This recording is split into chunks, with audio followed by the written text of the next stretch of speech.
Polity है और polity में भाग 5 पढ़ रहे हैं। कौन सी पढ़ रहे हैं? पॉलिटी में भाग 5 पढ़ रहे हैं और भाग 5 के अंतर्गत आज पढ़ेंगे संघीय मंत्री परिषद पढ़ेंगे। कौन सी पढ़ेंगे?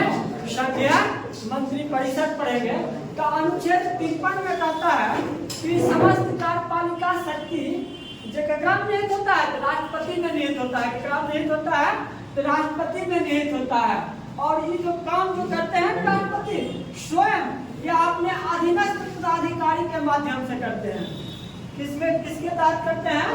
तो अनुच्छेद 53 में कहा गया है कि समस्त कार्यपालिका शक्ति किनके पास रहता है तो राष्ट्रपति के पास निहित रहता है। और राष्ट्रपति जो काम जो करते हैं ना तो वो स्वयं करते हैं या अपने अधीनस्थ पदाधिकारी के माध्यम से करते हैं। और अधीनस्थ पदाधिकारी का मतलब होता है क्या कि मंत्रिमंडल से होता है, क्योंकि राष्ट्रपति की सहायता के देता है तो मंत्री परिषद देता है। तो मंत्री परिषद का है संविधान मंत्री परिषद के बारे में बोला गया है। अनुच्छेद 74 में कहा गया है मंत्री परिषद की चर्चा किया गया है। और मंत्री परिषद क्या होगा तो राष्ट्रपति की सहायता सलाह देने के लिए एक मंत्री परिषद का प्रावधान किया जाए। कौन सा अनुच्छेद कहता है? तो अनुच्छेद 74 क्या कहता है? राष्ट्रपति को सलाह देने के लिए एक मंत्री परिषद का व्यवस्था किया जाए। और मंत्री परिषद के जब प्रधान होंगे ना वो प्रधानमंत्री होंगे। क्या होंगे? तो प्रधानमंत्री होंगे। मंत्री परिषद के प्रधान क्या होंगे? प्रधानमंत्री होंगे। और यही कहा जाता है मंत्री परिषद का है व्यक्तिगत रूप से या संवैधानिक रूप से राष्ट्रपति के प्रति जिम्मेदारी होते हैं। अगर कहा जाए मंत्री परिषद तो मंत्री परिषद व्यक्तिगत या संवैधानिक रूप से किसके प्रति जिम्मेदार होते हैं तो राष्ट्रपति के प्रति जिम्मेदार होते हैं। लेकिन अगर मंत्री परिषद का वास्तविक रूप को देखा जाए तो वास्तविक रूप में ये लोकसभा के प्रति उत्तरदायी होते हैं। कौन जी? ये मंत्री परिषद इसके ऊपर होते हैं वास्तविक रूप में लोकसभा के प्रति उत्तरदायी होते हैं। तो कौन सा अनुच्छेद में प्रावधान है? अनुच्छेद 75 के 3 में कहता है। कौन सी कहता है कि मंत्री परिषद जो होगा वास्तविक रूप से लोकसभा के प्रति उत्तरदायी होगा। अब देखिए इन मंत्री परिषद में चर्चा किया गया है अनुच्छेद 74 मंत्री परिषद होगा राष्ट्रपति को सलाह देने के लिए। तो मंत्री परिषद की संरचना के बारे में हम देखते हैं। तो मंत्री परिषद के अंदर कौन कौन आते हैं तो कहा जाता है मंत्री परिषद का अगर स्ट्रक्चर की बात करें तो इनमें कौन कौन शामिल होगा तो प्रधानमंत्री होगा। क्या होगा? प्रधानमंत्री। तकर बाद कैबिनेट स्तर के मंत्री, राज्य मंत्री और उप मंत्री, इसका सामूहिक ग्रुप या सामूहिक ग्रुप जो होगा ना यही मंत्री परिषद कहलाएगा। कौन कौन? प्रधानमंत्री सहित कैबिनेट मंत्री, राज्य मंत्री और उप मंत्री ये सभी मिल जाएंगे तो कौन सी निर्माण करेंगे? एक मंत्री परिषद का निर्माण करेंगे। और मंत्री परिषद में सबसे पहले होता है किनका नियुक्ति? प्रधानमंत्री की नियुक्ति होता है। प्रधानमंत्री का नियुक्ति किस अनुच्छेद के तहत? तो 75(1) के अनुसार कहा जाता है प्रधानमंत्री का नियुक्ति किया जाता है। और ये करते हैं तो राष्ट्रपति करते हैं। तो क्या करते हैं तो लोकसभा में जब बहुमत प्राप्त दल का नेता होता है उसी को क्या करते हैं राष्ट्रपति प्रधानमंत्री चुनते हैं। ठीक है। और प्रधानमंत्री का सलाह पर राष्ट्रपति अन्य मंत्री को क्या करते हैं? नियुक्ति करते हैं। ठीक है।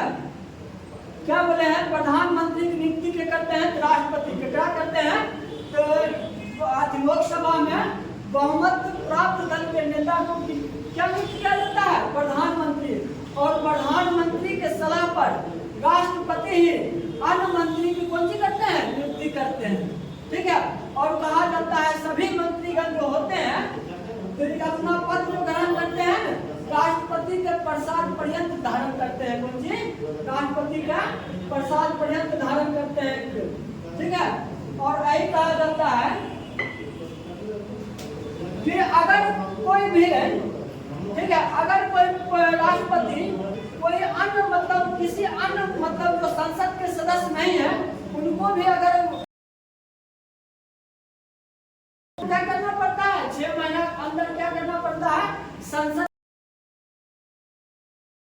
मंत्री बनाने के लिए जरूरी नहीं होता है कि सदस्य संसद है किसी किया जा सकता है। ठीक है, देखिए मंत्री परिषद अगर देखा जाए तो 3 प्रकार के मंत्री होते हैं, कैबिनेट मंत्री, राज्य मंत्री और उप मंत्री। काय होता है शासन का, कैबिनेट मंत्री ही क्या होता है, यही कहता है कि यही कैबिनेट मंत्री जो होते हैं, कैबिनेट स्तर के मंत्री यही सरकार के नीति का निर्धारण करते हैं। और यही कैबिनेट मंत्री का सहायता देने के लिए कौन सी होते हैं, राज्य मंत्री होते हैं और उप मंत्री होते हैं। और कहा जाता है कभी कभी राज्य मंत्री की स्वतंत्र प्रभार भी दे दिया जाता है। ठीक है, राज्य मंत्री क्या किया जाता है, स्वतंत्र प्रभार भी दे दिया जाता है। तो अब कभी देख लेते हैं तो यही जो है कैबिनेट स्तर के मंत्री, तो कैबिनेट स्तर के मंत्री को ही मंत्रिमंडल कहा गया है। ठीक है, कैबिनेट स्तर के मंत्री को क्या कहा गया है, तो मंत्रिमंडल कहा गया है। और मंत्रिमंडल के संविधान में प्रावधान सिर्फ एक जगह मिलता है, कहाँ, 352 के 3 में मिलता है।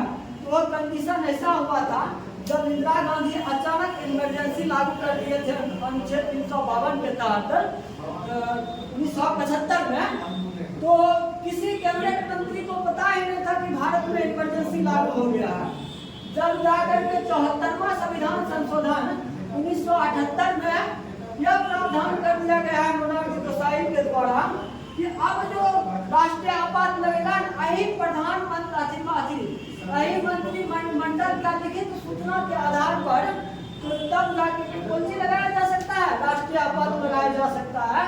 तो सिर्फ प्रावधान हम बोले संविधान का काम है अनुच्छेद 352 का 3 में है। और प्रावधान कब किया गया, तो 44वां संविधान संशोधन 1978 में। और कहा दिया गया है कि राष्ट्रपति यदि राष्ट्रीय आपात लगाते हैं तो यही मंत्रिमंडल का लिखित सूचना के आधार पर ही राष्ट्रीय आपात लगा सकते हैं। तो अब क्या देखते हैं, तो कैबिनेट स्तर के मंत्री को ही मंत्रिमंडल कहा जाता है। तो मंत्री परिषद और मंत्रिमंडल का अंतर देख लेते हैं, क्या अंतर है इसमें, मंत्री परिषद और मंत्रिमंडल में। मंत्री परिषद में प्रधानमंत्री सहित कैबिनेट स्तर के मंत्री, राज्य मंत्री और उप मंत्री आते हैं। मंत्री परिषद में कौन कौन मंत्री आते हैं, तो ये आते हैं प्रधानमंत्री सहित कैबिनेट स्तर के मंत्री, राज्य मंत्री और उप मंत्री आते हैं। और मंत्रिमंडल में सिर्फ कौन आते हैं, तो कैबिनेट स्तर के मंत्री ही इसमें आते हैं। मंत्रिमंडल में कौन आते हैं, सिर्फ कैबिनेट स्तर के मंत्री आते हैं। और कहा जाता है मंत्री परिषद होता है आकार में क्या होता है, बड़ा होता है। और मंत्री परिषद क्या होता है, आकार में छोटा होता है। और छोटा होता है लेकिन मंत्रिमंडल सबसे महत्वपूर्ण होता है। और कहा जाता है ये जो है मंत्री परिषद क्या जो है सभी सदस्य जो है ना, मंत्री परिषद के सभी सदस्य कौन से होते हैं, मंत्रिमंडल का सदस्य होते हैं। लेकिन मंत्रिमंडल का